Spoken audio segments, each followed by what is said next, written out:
Hey guys, how's everyone doing? This is Sir Jedi Sentinel. Welcome to another Sentinel vlog. And it's finally time. After talking about doing it, and then continually putting it off, we're finally here. My top 10 favorite 6th Doctor audios. In some of my past Doctor Who videos, you may have heard me saying that Colin Baker, the 6th Doctor, is my favorite Doctor. Yeah, I've been really subtle about it. Anyway, a lot of why I like the Sixth Doctor is because of his continued adventures in Big Finish with the audio dramas.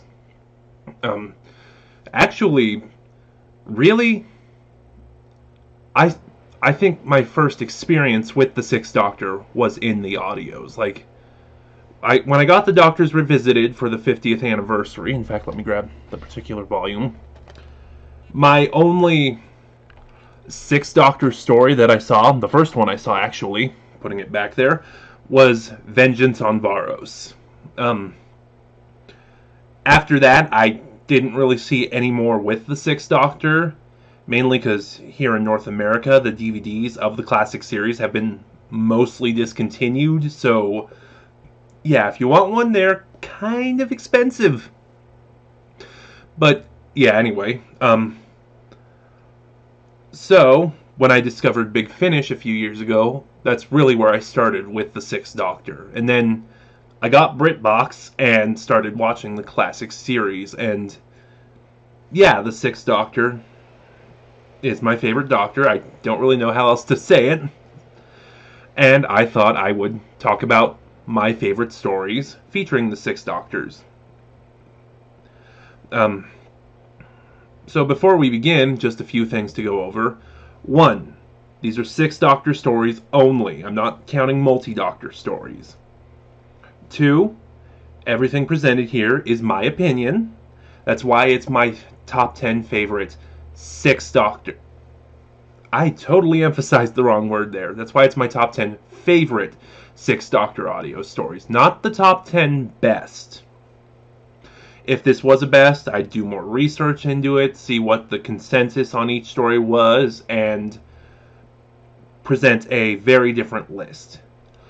In the comments, some of you might ask, oh, what about Vampire of the Mind? Or, oh, what about Patient Zero? To that, I want to say, I have not heard every story yet. Daily, my experience with the Sixth Doctor audios continues to grow, but yeah, like I said, I only discovered Big Finish 2 or 3 years ago. I haven't heard everything yet. Mainly because this is a very expensive habit. But, yeah, with the introduction out of the way, let's jump right into the list. So before we jump into the main list, I'm going to talk about some of the runners-up that almost made the list. Wow, I just blanked. Yeah, some of these were ones that, like I said, I liked and almost made the list, but just didn't quite cut it. And some of them were ones that in earlier drafts, as I thought about this, were on the list. But as I thought about other stories, they were moved off the list. And I thought, well, I did seriously think about these stories, so I will still give them the consideration that I think they deserve. So the first runner-up I'm going to talk about is The Sandman. And this one is kind of on here for a very unique reason. A lot of Big Finish's critics, especially regarding the Sixth Doctor, like to say, oh, his characterization is completely different. His demeanor has changed. He's not the same Sixth Doctor that was presented on TV. And to that, I have two things to say.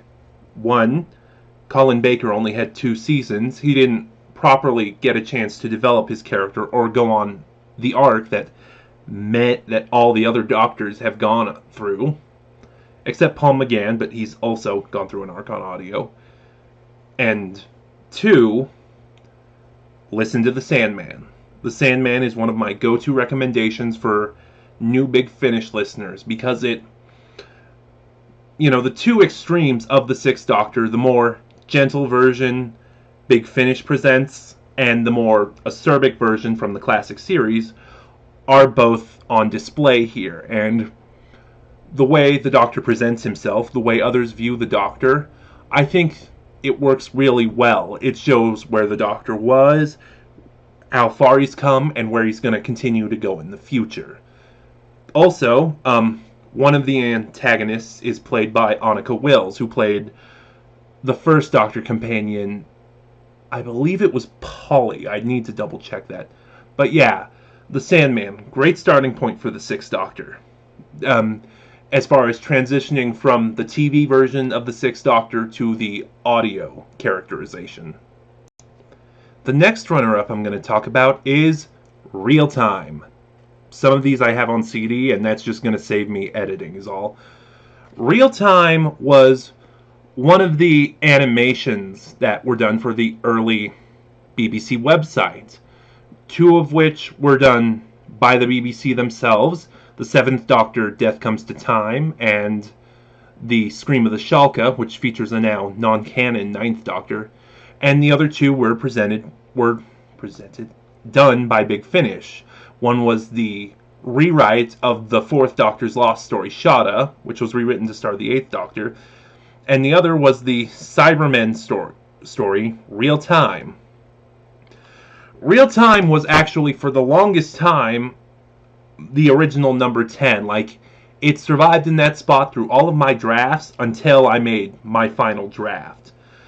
And it's a decent story. One of the reasons I like it is it lends support to the is Big Finish canon debate, because a lot of Doctor Who fans say, oh, Big Finish isn't canon, and it's like, well, one, the new series acknowledges Big Finish several times, and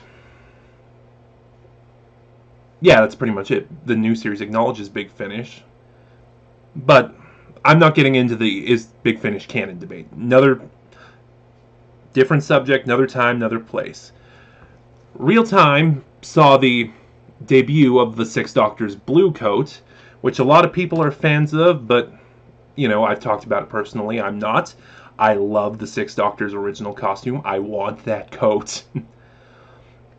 But yeah, decent story. My biggest problem with Real Time, and the reason it on all my drafts it was number 10 until it finally moved from the list, is that it ends on a cliffhanger. And some of you may be thinking, oh, it's Doctor Who. Doctor Who ends on cliffhangers all the time. The problem is, in no point ever is this cliffhanger resolved. Like, in the making of feature, at the end of the CD, Nicholas Briggs said he purposefully left Real Time on that cliffhanger so that if the BBC website ever asked them to do a sequel, they could pick up where that story left off. And that's the problem. They were never asked to do a sequel. And it's aggravating because I want to know what happened there. Still a good story. I would still recommend it. But yeah, Real Time is just, if you can get past that one aggravating detail, you're in for a good story. The next runner-up I'm going to talk about, and I'm going to be really quick on this one, Ish. Now, Ish is a great thriller. It's actually a very spooky story. We get a good performance from Perry, who's one of my favorite companions. But yeah, my biggest issue with Ish is that it's not for casual listeners. Like, you know, usually the way I listen to Big Finish is I will just put my headphones in and listen to it on my walks to and from work. Sometimes I'll listen on long trips, and when I'm working, when I'm doing all the paperwork and stuff in the office, I work at a store, by the way, and yeah, when I close at night and do the paperwork, I'll put an audio drama on and listen to it as background noise. And yeah, that's the problem with Ish, because Ish revolves around lexicographers, you know, who are word people, and when the story starts, all these lexicographers are working together to put together a dictionary. So this is a very word-heavy story, And because of the vocabulary in this story, which is one of the things I love about the Sixth Doctor, his extensive vocabulary and the way he kind of peacocks with it. But no, unlike other stories, which you can sort of casually listen to, especially when you get used to listening to audio dramas, Ish is a story you have to pay attention to. Because otherwise, it's really easy to get lost. But that being said, Ish is still a good story. It's just for intermediate listeners. The next runner-up is The Spectre of Lanyon Moor. The Spectre of Lanyon Moor was one of Big Finish's earlier stories. I actually don't know how much earlier it was, but, you know, the Doctor and Evelyn, which, as I said too in some of my past videos, Evelyn Smythe is my favorite companion. The Doctor and Evelyn arrive in this quiet little countryside where something extraterrestrial is going on. It's Doctor Who. There's always something extraterrestrial going on. And the Doctor runs into one of my favorite characters in Doctor Who, the Brigadier. And this story finally gave us, because he didn't do it in the classic series, sadly, finally gave us the team-up of the Sixth Doctor and the Brigadier. Because Dimensions in Time never happened. And one of the things I love about Nicholas Courtney as the Brigadier is that it doesn't matter who's playing the Doctor. It could be Patrick Troughton, John Pertwee, Tom Baker, Peter Davison, Sylvester McCoy. And that doesn't matter to the Brigadier. It's just, it's the Doctor. It's my friend, the Doctor. And the Brigadier and Courtney is really good at getting that across. It's like, oh, you have a new face, you have a new appearance, you're a new version of the Doctor, but you're still the Doctor. I think of all the characters who've met multiple Doctors, Courtney got that across the best. My issue with Spectre of Lanyon Moor, and the reason it's only a runner-up, is that it's a fairly standard story. Like, don't get me wrong, it's good, it's just, you know, it's your standard formula. It doesn't really deviate from that. And, you know, listening to it as we got to the climax, you know, the alien's getting away, the Brigadier sneaks away on a ship to fight him. The way this was set up, it's like, this is the ending to Battlefield, which was a Seventh Doctor story where he met the Brigadier. But Spectre of Lanyon Moor, still a good story. I am going to say that a lot. So just get ready for it. And listen to the Spectre of Lanyon Moor. And the final runner-up is actually, I think, the most recent release in my collection from Big Finish regarding the Sixth Doctor. The Carnionite Curse. The Carnionite Curse was released as part of the anthology Classic Doctors, New Monsters, Volume 2. Which, as the title suggests, basically monsters that were introduced in the new series, such as the Weeping Angels, the Vashta Nerada, and so on, were written into these stories where the Doctors of the classic series could face them. And in the Carnionite Curse, still not used to my camera mirroring things, the Sixth Doctor faces the Carnionites, the space witches introduced in the Shakespeare Code.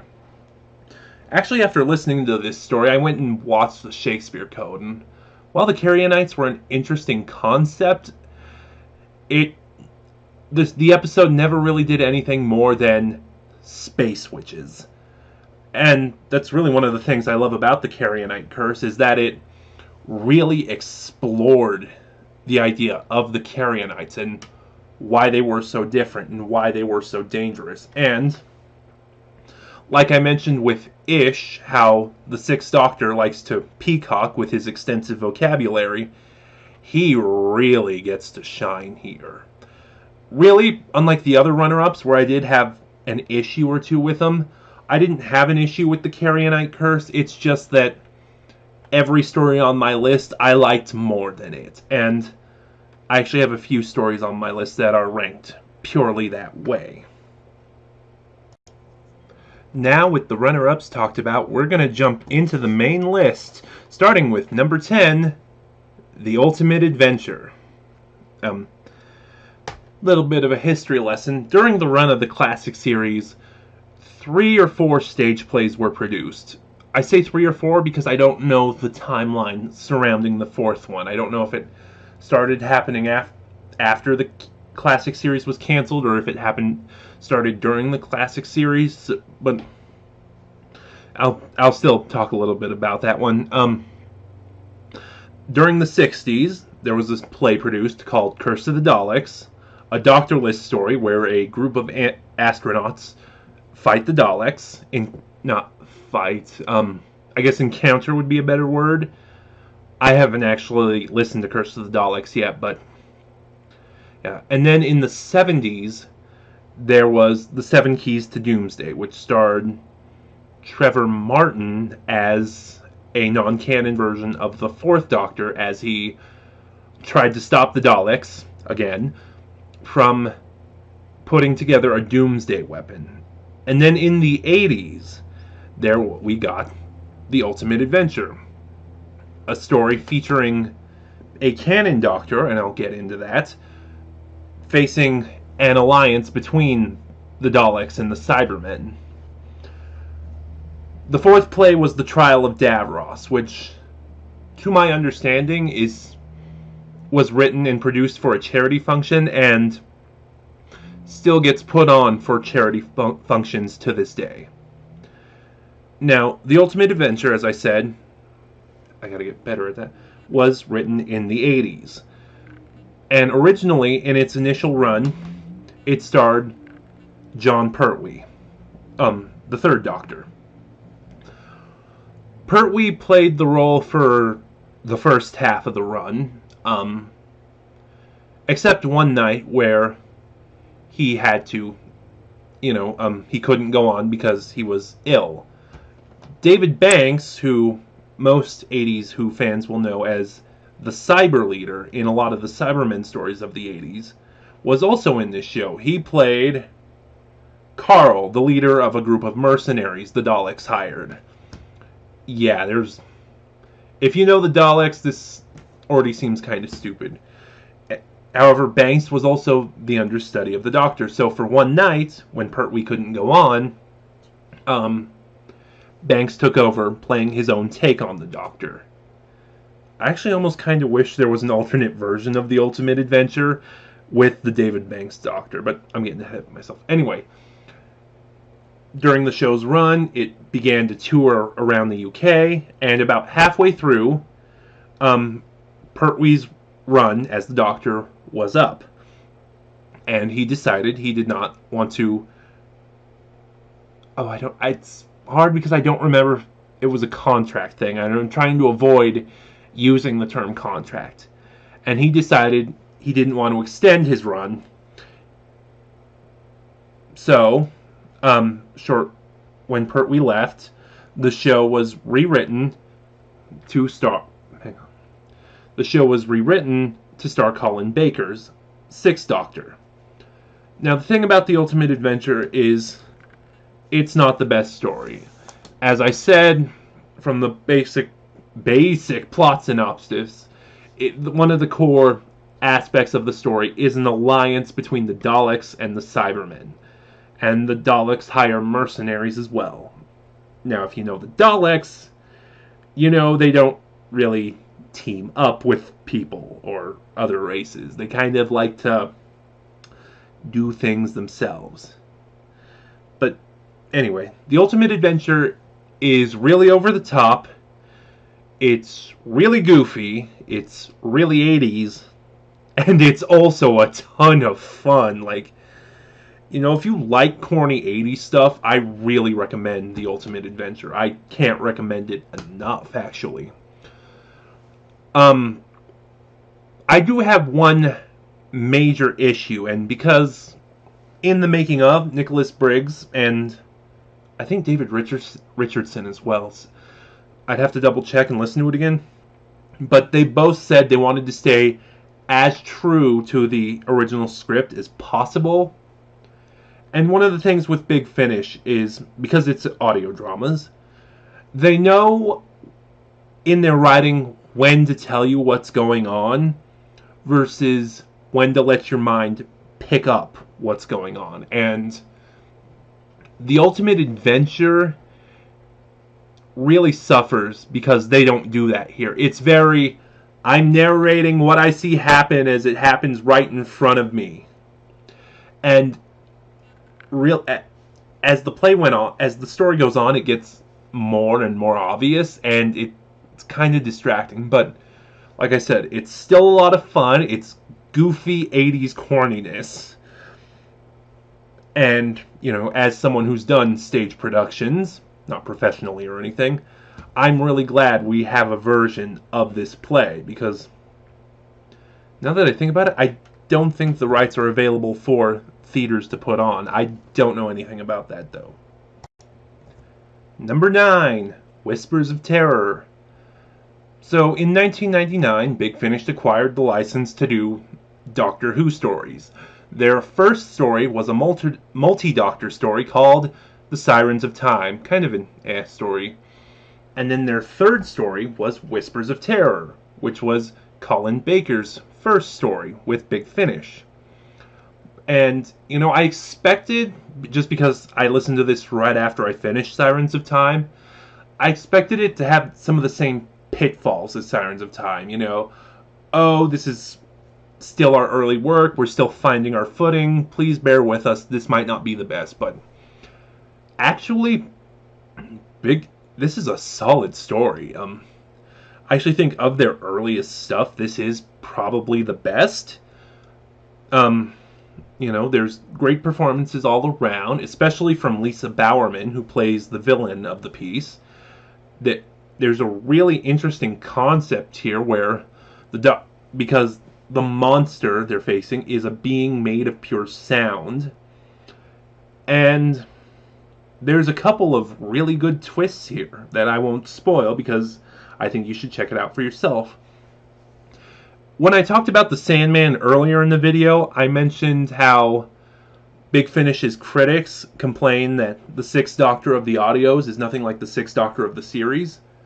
Whispers of Terror would be another story I recommend for them. In my summation of Whispers of Terror would be, it's the most like a story from the Sixth Doctor's era on television.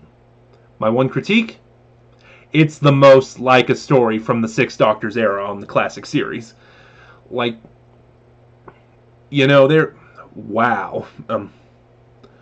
The Sixth Doctor is still really acerbic here. However, it seems to have been toned down from what it was in the classic series. You see it at the beginning and you see it at the end, but during the middle, as he's scooped up in the adventure, it's not really there. Also in that, comparing it to the classic series, Perry really suffers in this story. As far as Perry's character goes, this is a really bad story for her. It seems all she does is get lost and get captured. And I love Perry. She's one of my favorite companions, but and I love how what Big Finish has done with the character going forward. But yeah, here, not so much. Aside from that, though, like I said, it's a really solid story, and it's one that I think I'll keep listening to every October. It's a good thriller. So, Whispers of Terror, check it out. Number 8, The Marian Conspiracy. This is also the introduction story of Evelyn Smythe, who's my favorite companion. Oh god, I don't know how I want to start on this one. Okay. So this is a pure historical story. A pure historical in Doctor Who is a story where the characters go back in Earth's history, and there's no sci-fi elements whatsoever, save for the Doctor, the companions, whatever tools the Doctor may use, briefly, and the TARDIS. There's no threats from aliens, there's no altering of history going on, it's just they're witnessing history presented purely. Hence the term pure historical.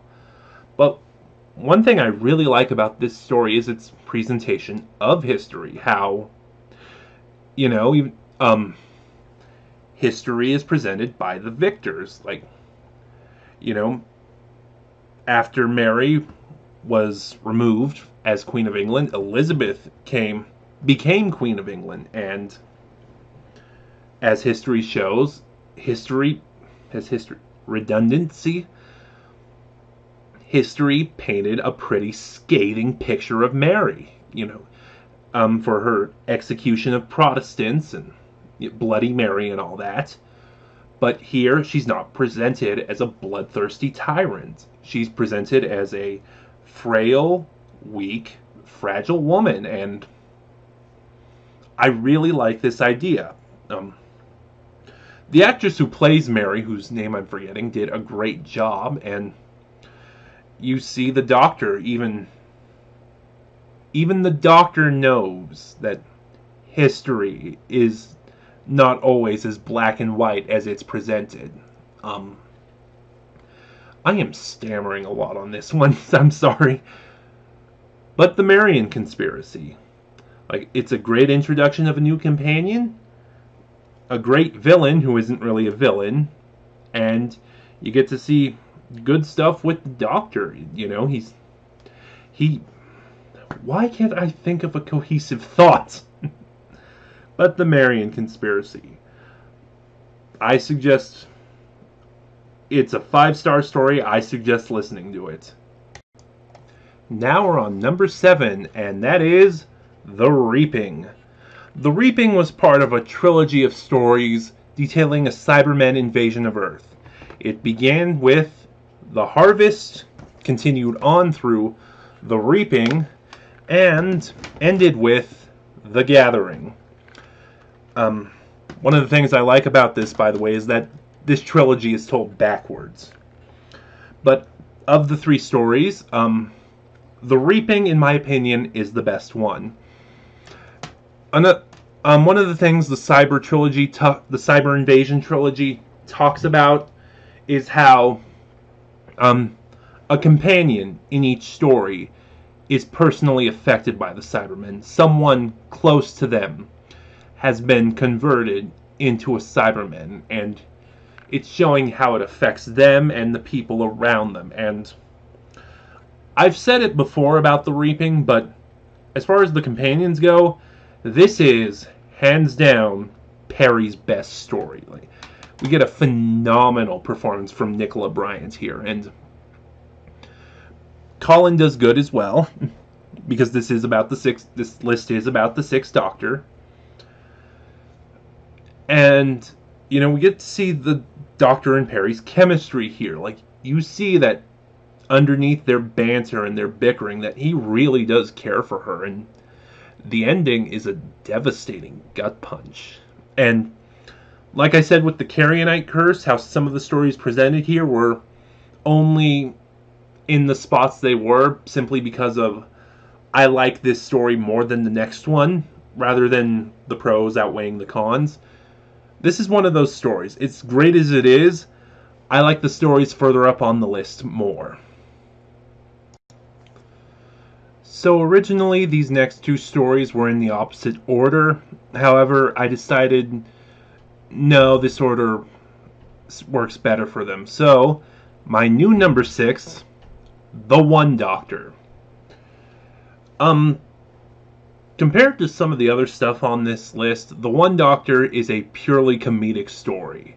And it is the funniest thing I've ever heard. It's probably hands down one of the best comedies I've ever seen. It's certainly some of the best comedic work in Doctor Who. I've noticed sort of in the past, with few exceptions, when Doctor Who tries to go for a more light-hearted comedic story, the comedy feels very forced, and it usually ends up not working. Exile from Doctor Who Unbound is a perfect example of this.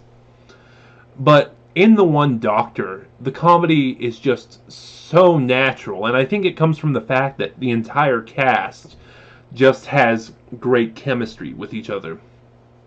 One of the things I also like, too, is that in Doctor Who's long run, the show has, of course, developed tropes. And one of the things I like about this story is that it acknowledges the tropes, and it has a lot of fun with them. you know, Mel is a companion I don't really like. I don't dislike her, I just don't like her. She's very in the middle, meh. And a lot of people, when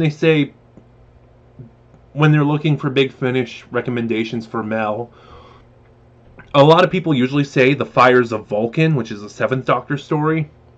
I'd say The One Doctor. The One Doctor, Bonnie Langford is just having the time of her life. In fact, everyone in this story is having the time of their lives. And it comes across so great in the way they play off each other. And yeah. The One Doctor. Definitely get it. I recommend getting it around Christmas because there's a bonus scene after the end credits. Also, it was originally released around Christmas, so I would consider it a Christmas special. Now we're getting into top 5.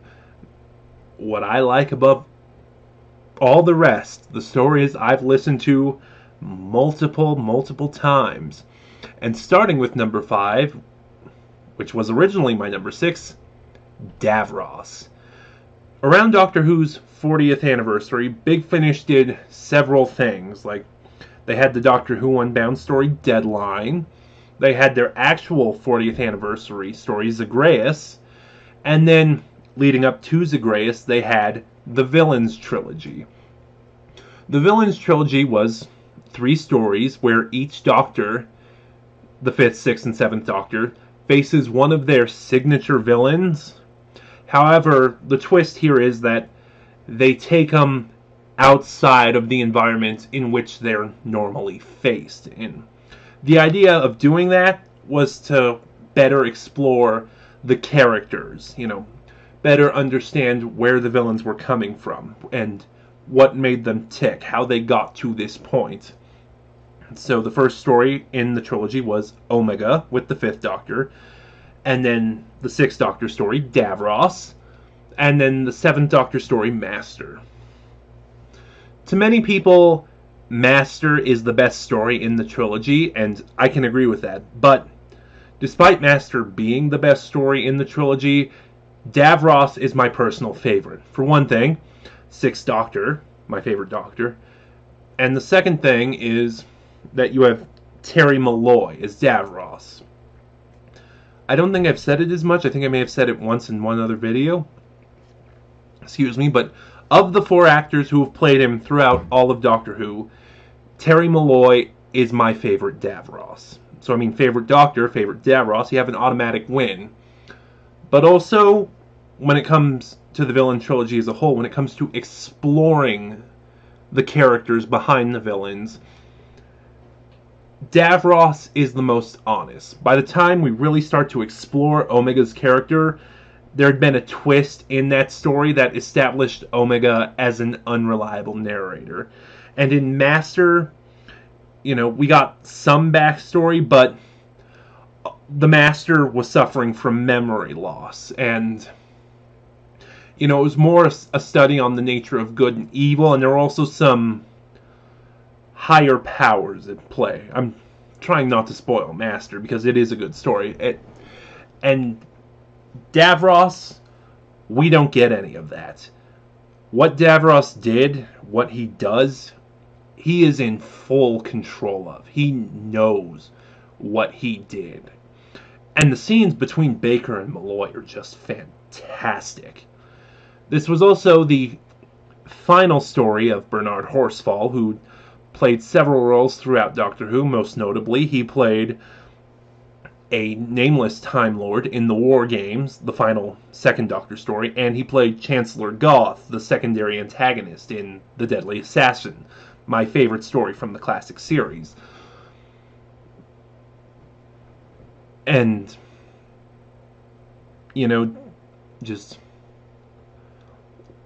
there is no companion here, because in some of the past stories I talked more about the companions than the Doctor.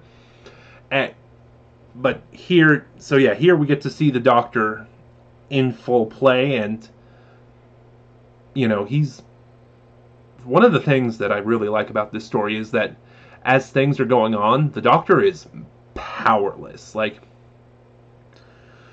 So the secondary antagonists, so Davros is the main antagonist. The secondary antagonists are Bernard Horsfall and Wendy Padbury, who play a husband and wife owner of this giant mega corporation.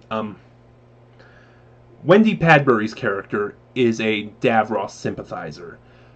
The way I understand it, she's not a fan of the Daleks because, the Daleks are space Nazis. They see themselves as the ultimate race, and they try to exterminate everyone who is not a Dalek. The way the story, I think, sets it up, she hates the Daleks like the rest of the galaxy, but she shows great sympathy for Davros. And her husband, who is the CEO of this corporation, sees Davros's mind as useful. Like, he sees Davros as a genius, which he is, and automatically, because of that, they won't listen to the Doctor.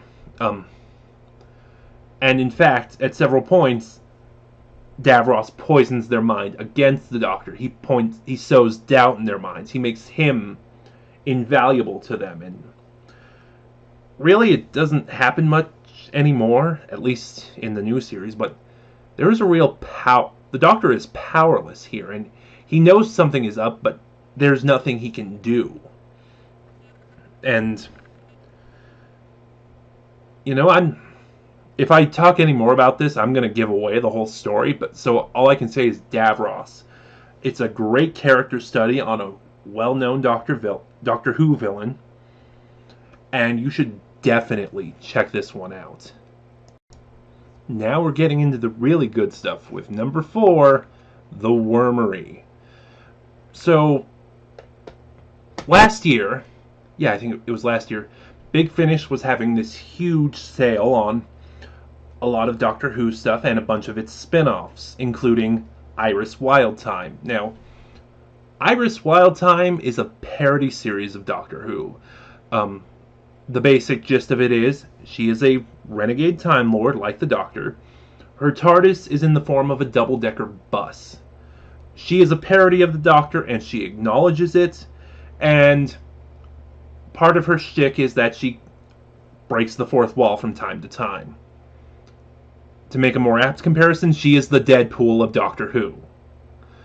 And she's kind of awesome. Now, after doing some reading and research on it, I was curious about the Iris Wildtime series, but I didn't just want to jump into it. I wanted to see if there was a story with her in-universe to sort of ease me into her. And that's where The Wormery came in. And wow, this is a great story. Katie Manning, who played the third Doctor's companion, Jo Grant, plays Iris. And her and Colin Baker just have a great chemistry with each other, and they play really well off here.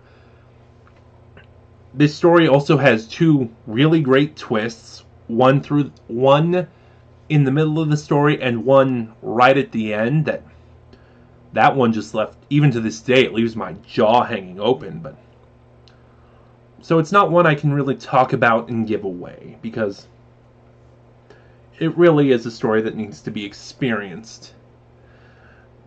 But The Wormery, if you're an Iris fan, or if you want to check out Iris, definitely see this story first and watch her bond with the Doctor and watch her chemistry with the Doctor and see how she fits into Doctor Who before you to see if you'd like to try out the Iris Wildtime series. Top 3, the cream of the crop. Number 3, The Holy Terror. The Holy Terror is one of the stories written by Rob Shearman for his contribution to Big Finish. Shearman, as far as Doctor Who goes, Shearman ties with Robert Holmes for my favorite writer in Doctor Who. He's written some of my favorite stories, including Dalek, The Holy Terror, which I'll talk about in a second, and Deadline from Doctor Who Unbound. The Holy Terror is one of 2 stories in Big Finish featuring Frobisher, the talking penguin companion of the Doctor. And despite that, and the fact that the story starts off kind of goofy, if the Holy Terror is actually pretty serious. Oh wow, like the Marian Conspiracy, I can think of nothing to say about how great this story is. All I can say is it's a story that takes your breath away.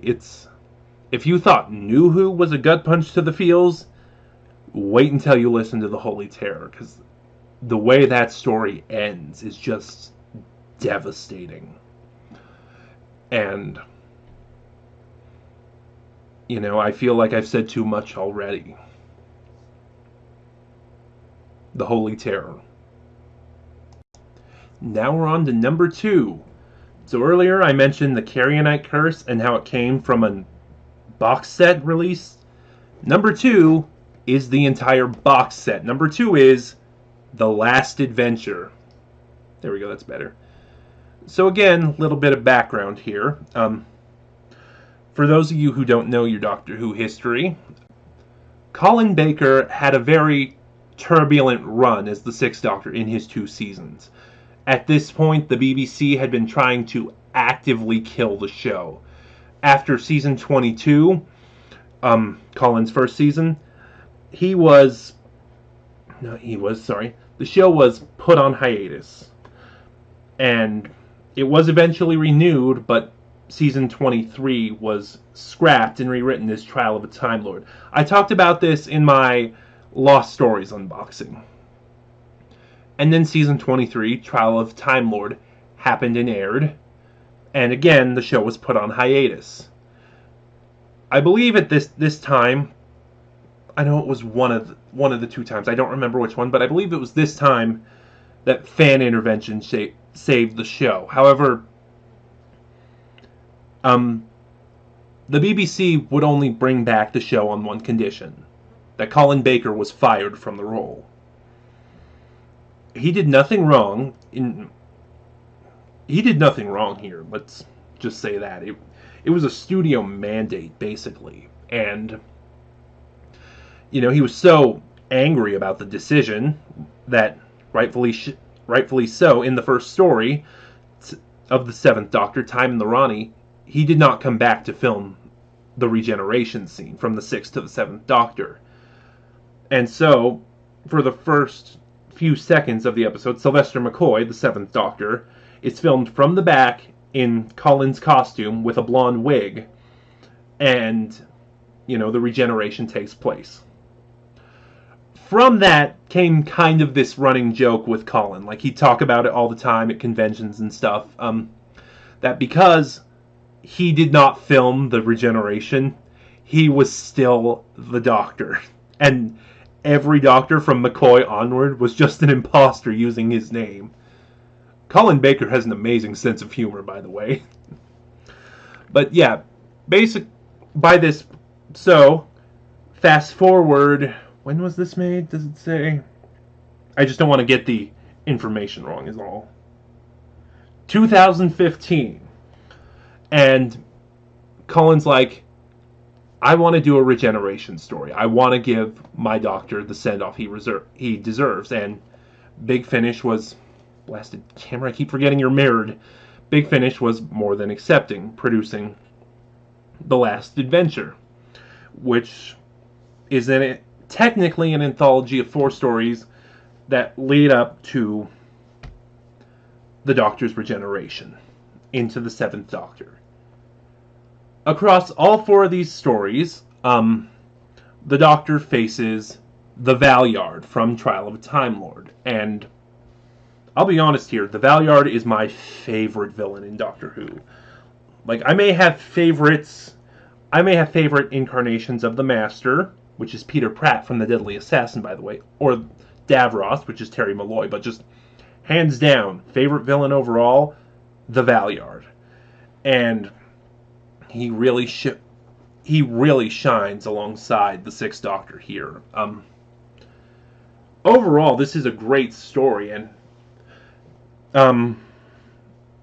all 4 stories lead up really well to the finale, his regeneration, but if I was to break them down story by story and rank them, I'd probably rank My least favorite is The Red House, and then End of the Line, which my big issue with End of the Line is that it does nothing for the overall plot. It's just like, oh, by the way, the Valyard happens to be here too. And then Stage Fright, and finally, the regeneration story itself, The Brink of Death. Geez, again, nothing I can think of to say. So, The Last Adventure. Also, oh, there we go. As far as, the moments leading up to the regeneration, it does follow sort of the New Who formula, where the Doctor gives this big, hopeful speech about change and going on, and The Brink of Death sort of does the regeneration in the New Who style, whereas in the classic style, he was kind of like, oh, I'm dying, regenerate. That being said, the regeneration speech in The Brink of Death is probably the best one to come out of Doctor Who. So yeah, this one, I don't know if I can unlike the others, as much as I like it, I don't know if I can recommend getting, because so far this one's only been released as a collector's edition, a limited edition, a collector's item, and I haven't seen a regular release of it yet. I got mine on sale, so there's that, but yeah, until there's a regular release or something, you might want to wait and save your cash. So we're finally here, number 1. But first, let's take a moment to consider some of the things I talked about. My favorite Doctor, the Sixth Doctor. As I said, my favorite companion is Evelyn Smythe, and one of my favorite writers is Rob Shearman. So what's my number 1 story? The story that incorporates all 3 of those things. Number 1, Jubilee.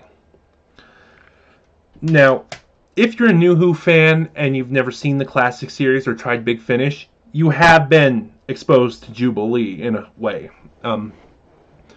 When he was doing the new series, Russell T Davies asked Rob Shearman to adapt Jubilee for the new series, and thus Jubilee became the 9th Doctor story, Dalek.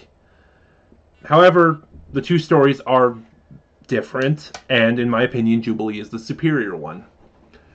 In fact, the only thing in common between the 2 stories is the core premise. The Doctor finds himself in the presence of a madman in power. And he learns that this madman has somehow acquired the last Dalek in existence. All Dalek set out to do in the new series is reintroduce the Daleks into the series. And I'm not bashing Dalek, by the way. It's a great episode. In fact, it's my favorite 9th Doctor episode. But it's just, Jubilee is just vastly superior, and aside from that core premise, the 2 stories are vastly different. Like I've said before, I don't think I said it on video though, Jubilee has more in common with the 3rd Doctor story, Inferno, than it does with the 9th Doctor story, Dalek. And, like I said, I think all Dalek set out to do was reintroduce the Daleks into the classic series, but Jubilee talked about some heavy topics like hero worship and, how the heroes we look up to are not as great in reality as they seem. All around, there is some great performances here. Like, I think as the 6th Doctor, this is Colin Baker's best performance until The Brink of Death from The Last Adventure. And that's not saying his performances in the others are bad. He gives an amazing performance every time, but this is his best. This is some of Maggie Stable's best work as Evelyn, and just all around an amazing story. Like I said, I started really getting into Big Finish 2 or 3 years ago, and I love Jubilee so much, I went and hunted down a physical copy long after it went out of print. Thankfully I found one for so cheap, but That's how much I love Jubilee, a story I cannot recommend enough, and is my favorite Sixth Doctor story. So there you have it, my top 10 favorite Sixth Doctor audios. What are yours? Was there one I missed? Was there one you like that I don't? Go ahead and leave a comment, and if you like my content, go ahead and like, comment, subscribe, and then click that little bell so you can get notifications when I upload, because apparently subscribe doesn't do that anymore. This is Sir Jedi Sentinel, and see you guys next time.